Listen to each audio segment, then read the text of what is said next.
الله وبرکاته. زما مشرانو څنګه یې ښه یې؟ امید لرم چې ټول به ښه یې او د صحت په جامه کې به یې. ملګرو ما خو چېرته داسې خاص ویډیو نه ده کړې دا مې بس فسټ ټایم به ورته ووایم، اوله ویډیو به ورته ووایم چې دا د اکا ما جوړه ما د هغې وجه دا د هغې ریزن دا دی چې لږ ټایم مخکې ما په یوټیوب باندې یو ویډیو کتل یوسف جان او خدای حاضر ناظر دی زه ډېر زیات خفه کړم او ډېر زیات یې ودردولم چې زمونږ دا پښتانه کم وخته پاتې شو. زه تاسو دا ویډیو وګورئ، نورې خبرې بیا په دې ویډیو باندې کوم. مینه محبت کولو ګپ شپ به یې لګولو په دې وجه انعام یې ورکړو. مې ټوله هېره کړله. یو لورکي خپل پلار رشته دی نو زما یقین خراب شوي، خو چې د وخت کاکې ته ګورم که نه نو هسې لیونې کېږم. دا د مور په غېږ کې راغټې کاکې چې کله تماچه رالي او بیا په پلار بوډ وي او بیا پلار یو نه دوه ډزو. سابیا چې کوم د دې بچر ته په فون باندې چا سره کانټیکټ و او د بل سره غستې ده او په خپل پلار باندې چې کوم دی هغه پلار چې هغه د دې پرورش کړی دی او د دې ضرورت یې داسې څه چلو شو چې خبره د پلار په مرګ باندې ختمه شو؟ دا خپل د خپل غوسه شو او بس دا اجل واغشته. مونږ ډېر رامنې که خو زمونږ د رامنې کېدو دا نه وه. هلک اونه چې رامنې کړو بس دې وی چې ولې دې اټیم کنزلې کوي دا په ما ډېر بد ولګېدو. څه چل شو تاسو پرې موبایل خبرې کولې چې تاسو نه مې اخیسته که څه چل؟ موبایل نه دې اکا سات راستو هغه ډوډۍ خوړه زموږ خپلوانو که دې تلو دي و چې هغې کډوړي بس د ویل کو کډوړو کړ تاسو به چا په کور کې څه کار دی په زور خبرې هغه نه منل. هغه وی کو کلمه ویلی شي زړه کې وایې کو نه شي ویلی بس زما خبرې نه لګي بس دا لاړه او دا ما را کابو که خو دا زما د کابو نه بس دې پې دغه وکړو بیا ترې ما غشتې ده خو لکه صرف په ټوس مې اورېده بس ټوس پسې دا ما راټینګه کړه نو زما کټ کې خپین خطه یو خپه مې بره یو چې ما څنګه خپه راښکته کړو زه دې پسې ورتلم بس دې خپل غلطي یې کړو.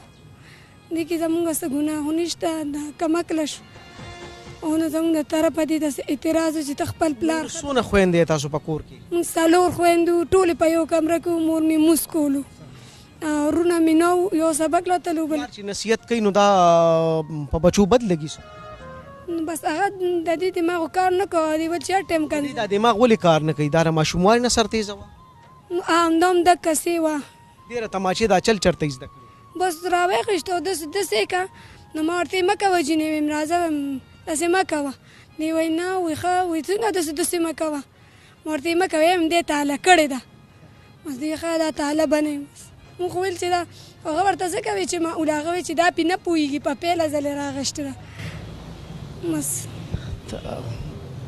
بابا تا مړ کو زما نه بس غلطي وشوه دغه ټایم کې بس ومې ویشتو بس بیا مې دا ماسو کړ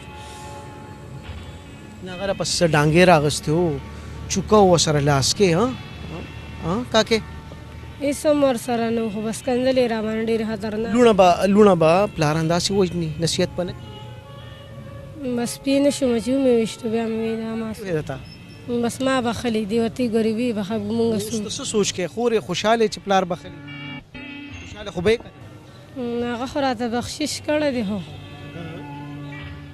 زه ویم چې دا څه وشول. دا ویډیو تاسو وکتله دا زموږ خیال جوړ شوی دی. مونږ نن سبا دې ورځې ته پاتې شو چې یو بچی دې رالویږي او په مونږ دې ډس کوي. دا د چا ګناه شوه؟ دا د مور پلار ګناه شوه. ولې بچو له موبایل ورکوئ؟ بچو ته ستا د قلم ضرورت دی که بچو ته ستا د موبایل ضرورت دی؟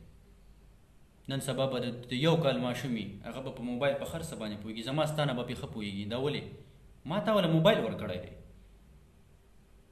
دا ټوله زما او ستا ګناه ده چې ولې موبایل یې ورکوو وړو له ماشومانو له. د ماشومانو خو نیمه مدرسه چې ده دا د خپله مور غېږه ده چې د هغې نه ماشومان داسې شي نو هغه به بیا په سبا په مونږ ډز نه کوي. په دې کې زه ماشومان نه ګناهګارم، دا زمونږ خپله غلطي ده. ولې موبایل یې ورکوو وړو له؟ وړو ته د قلم ضرورت دوی ته د موبایلو ضرورت نشته. تاسو په دې ویډیو کې د هر څه وکتل. لږ د خدای خاطرو کې پښتنو زما زه په چا تنقید زه په چا دغه نه کوم زما یو میسج درکول دی زما یو میسج درکول دی صرف د او ډېر زیات خفه شوم ډېر زیات ودردېدم په دې خبره باندې. دا زمونږ ټول یو پښتانه یو ورونه خویندې یو یو ماشوم دی راپاسې ډز دی کوي په خپل پلار باندې دا د کم وخت خبرې دي دا مونږ کم وخته پاتې شوي د خدای خاطر وکړئ پښتنو زه تاسو ته دا منت ته کوم دا ریکویسټ درته کوم چې دا خپل بچي لږ په کنټرول کوئ د موبایلو نه یې وساتئ د موبایلو نه بغیر د دې اخوا دیخوا څیزونو نه بغیر والله که دې مري مړه کېږي نه لږه سختي ورسره وکړئ لږ ګیر چاپېره چلته وګوره چې زما د بچي څه کوي سکول ته لاړو د کوره ووتو زه خبر یم چې سکول ته تللی دی او که نه دی تللی صرف زما د کور ووتو لاړو په دې خبرو ټولو باندې خیال کول پکار دی زما خو دغه میسج و تاسو دا ویډیو زه په دې ډېر زیات خفه شوم ما چېرته داسې ویډیوګانې دغه نه دي کړي دا فسټ ټایم زه په ویډیو باندې رالم زه ډېر زیات خفه شوم ډېر زیات ودردېدم په خپلو پښتنو باندې دا زموږ نن سبا د پښتنو حال جوړ شوی دی د خدای خاطر وکړئ پښتنو لږ د دې موبایل نه ډډه وکړئ د خپل بچي چې دي دا لږ په کنټرول کې کوي او زما دغه میسج و